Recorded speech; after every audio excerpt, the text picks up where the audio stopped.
Hello, everyone. Welcome to the Sunday evening audio letter. I just had a pipe burst in my basement, which was super fun. And it looked like it went outside. So I went to go investigate the back hose, at which point I was viciously attacked by a sparrow. I'm all right.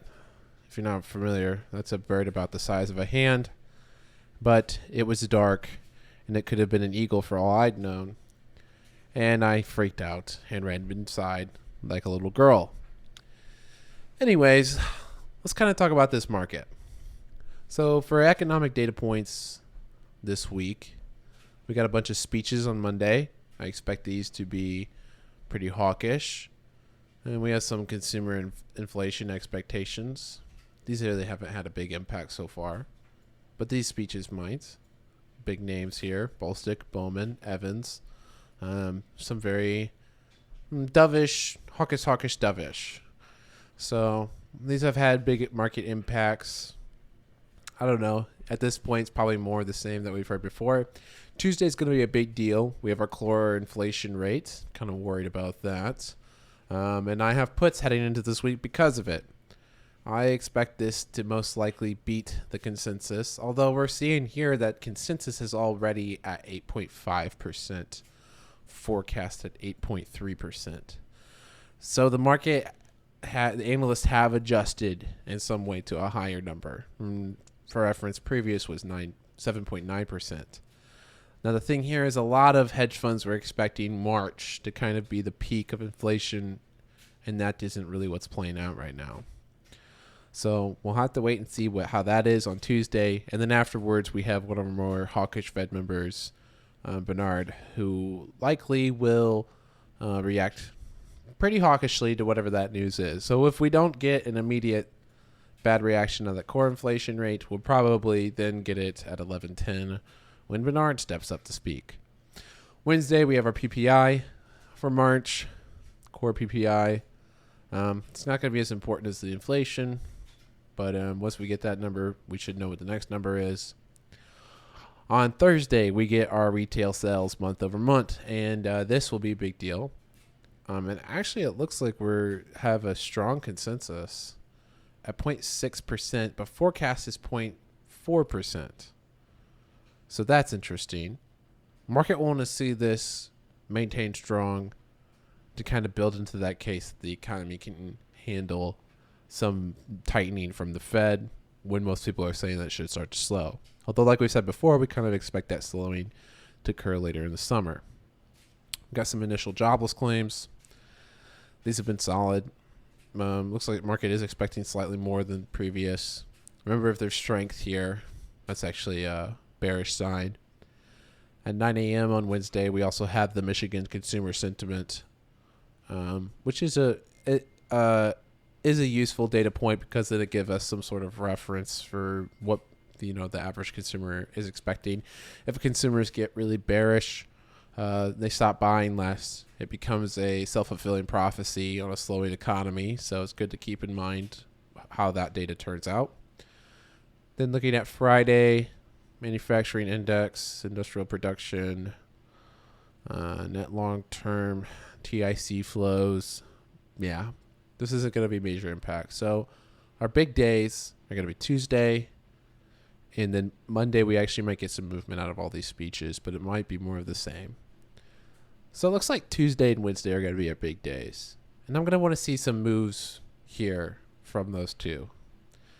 If we go over to company earnings, and I've been kind of skipping company earnings because they've been pretty mediocre, but then one of the things I've noticed is that a lot of the financial companies are starting to put out big reports when they give their earnings.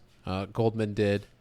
And so I just want to make note of the fact that on Wednesday, we're going to see JP Morgan, BlackRock, and I think there was one more. Maybe it's on Thursday. I'm double checking here. Oh, we have TSM on Thursday, actually. That's semiconductor manufacturing company to keep in mind. Oh, Wells Fargo on Thursday as well. PNC on Thursday. Ally on Thursday. Okay, so Wednesday and Thursday are our big days for the financial companies. I would expect them to put out some reports, some of their expectations, maybe some warnings for investors, much like Goldman did. And much like with Goldman, it's important to keep in mind what they're likely doing comparative to what they're actually saying. We do actually have some smaller banks on Tuesday as well, but it's just Bank of South Carolina. So that's good to keep in mind. And I also just realized that you might hear some background noise, but hopefully it's not too distracting, including my phone, which is blowing up. Actually, let me check on this. This is one of our traders who's messaging me right now. You guys know him as the Shep. Mr. Shep is...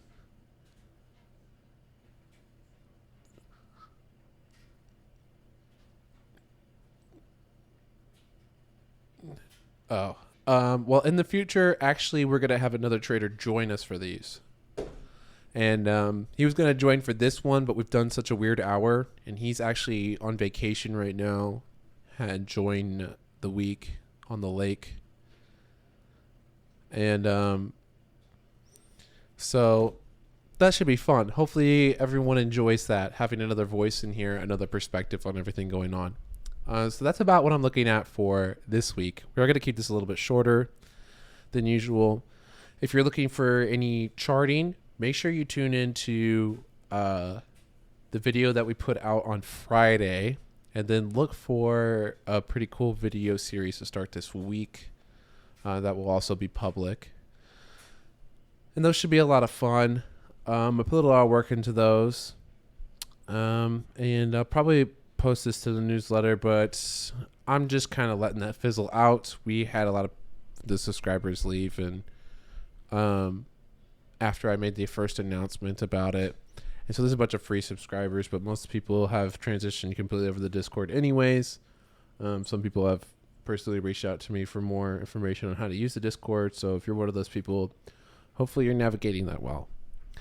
Anyways, for the market this week, I do expect bearishness, but the thing that we need to keep in mind is that China news, China stimulating the markets, and creating that bullishness. I think what I look for to see if that bullishness starts to flow into the markets is, looking how the strength is for these ADRs, the Billy, the Baba, the Tencent, the QI, or IQ, which is like their version of Twitch, and etc. Neo's a big one, actually. And keeping in mind with the stimulus news, they also did say that they would do official audits. Now, I mean, even with that report, I still am, how I want to say this, I am still very skeptical of what the validness of those reports will be. It might be a lot like the pharmaceutical industry, where, they don't post the straight data.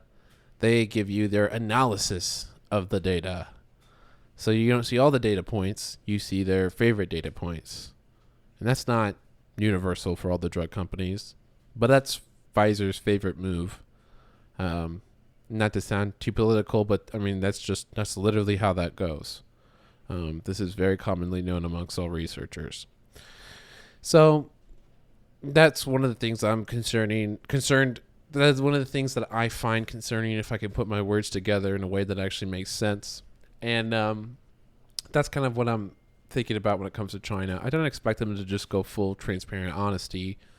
And I do think that them providing the stimulus is really worrisome. I spent a lot of time over the past 2 days researching into all the weirdness going on as well. When it comes to all the reports going on in Shanghai as well. People are not even being allowed to leave the house to walk their dog. For some reason, they're gathering up animals. All over Twitter, you see all these conspiracy theories. Some people think that China's found out that there's all sorts of side effects of the most recent variant of COVID, and that soon the rest of the world will be reacting to it in a similar way. I'm actually not a big subscriber to that idea or theory. I do think that there's enough medical professionals here in the U.S. or Israel or just everywhere around the world that I highly doubt that China has somehow identified something no one else has even caught whiff of.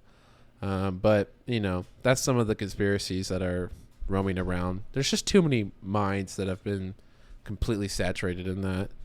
At the same time, though, we have seen a lot of suppression of different people in different reports. So at this, I guess I would say there's like 15% chance that that's legitimate, which is probably still too high.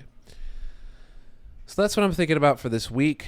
I think maybe the market wasn't quite as irrational as I initially thought, although I still think all the bullishness. Well, actually, yeah, I think the market's been extremely irrational. And I almost misspoke there, but the uptrend that we saw last week, I think, was a short squeeze, starting in the Chinese stocks that kind of rippled out to growth. Everyone's short. Then you get this huge stimulus pump, from the second largest economy. It's going to have some global ripple effects. Although the stimulus pump is for even worse reasons than the initial COVID lockdown stimulus. Okay, that initial reaction was to a global shutdown, supply disruption. We've already had some supplies fixed. We've already dealt with shutdowns before. And now that China is doing these lockdowns compounded with the sanction ripple effects, I think that they've caught something that no one else has. I think their analysts, or maybe a company, since they control the companies, came across some ripple effect that's on the way that they've identified that's terrible for their economy. And so they're trying to get more money to pour into their investments so they don't have a collapse. Because it's a full-blown panic move. China does not do anything to help the average investor. They only do things to help themselves, to help the CCP. Do not get caught off by this and think that they have suddenly care about you losing a bunch of money in their investments. That's not what's at play. So that's my expectation for the week. We'll have to see how this develops. When it comes to just a complete reversal of them pouring stimulus in, though, people love to chase this. And even though, we're being wise about this, and I think a lot of professionals have already wised up to it, I think retail traders will get baited right into it. They'll say it's a huge bullish run. They'll say China's doing stimulus, markets only go up, and they'll very irrationally buy all these things. And then something catastrophic might happen. China might make a move on Taiwan because they realize that their economy is going to crash and they need some sort of revenue, and they have a falling apart demographics where there's more old people than young people, so the longevity of their economy starts to fall off a cliff. So they might look to make that move on Taiwan, and then we delist all the Chinese stocks. And that's just one potentiality, but understand, if anything major happens, the domino effect is huge. So even though it doesn't play out exactly like that, that line of thought, that ripple effect of terrible things plays out really quick. Matter of weeks. So just keep that in mind. Things get worse. They're going to get worse really fast. And that'll be the new news cycle that you hear nonstop about. And we've only been hearing a headline here or there about what's going on in China.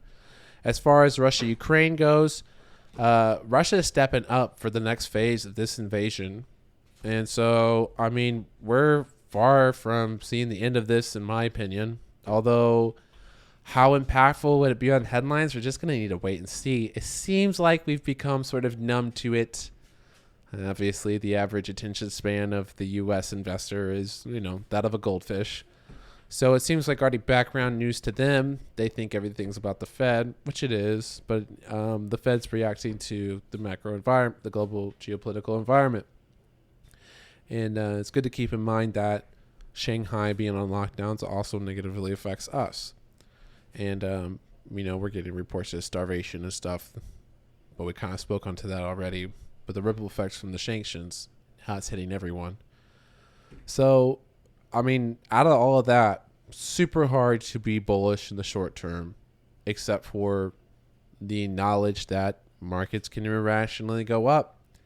And as far for how irrationally they can go up, all depends on how much firepower China has to continue pushing up their ADRs, and that sentiment could spill over into U.S. growth. And I would be selling tops. I would be selling all tops in this environment, and predicting how long that lasts, if it even happens, because of all the bearish things we already talked about. People might be slow to wise up to it. People might be really fast to wise up to it because of all the bad things going on in China. But honestly, I've been preaching about rough rough things in China. If you go to the YouTube, I mean, back in August, probably even before that, June, July, if you've been to the Discord, pretty much since the inception of the Discord, which has existed now for over a year, I've always disliked China for almost all the reasons that we just have been discussing now. So, if they still haven't caught on, I don't see why it wouldn't take them years and years more. I don't know why it might take them all the way to these things actually being delisted or China actually having some sort of catastrophic crash. Which, remember, before they did the stimulus, it was looking like that. They let these stocks bleed for a full freaking year and then stepped in. So, understand how unprecedented it is and what a big deal it really is. So that's our Sunday night report. That's what I'm looking for this week. Tuesday and Wednesday are going to be big for economic data. And Wednesday and Thursday could be big for company reports because we'll see a lot of the financial companies. JP Morgan will be the biggest one. And I hope you had a good weekend. I hope you didn't have any pipes burst or any birds attack you. And I will see you in the morning.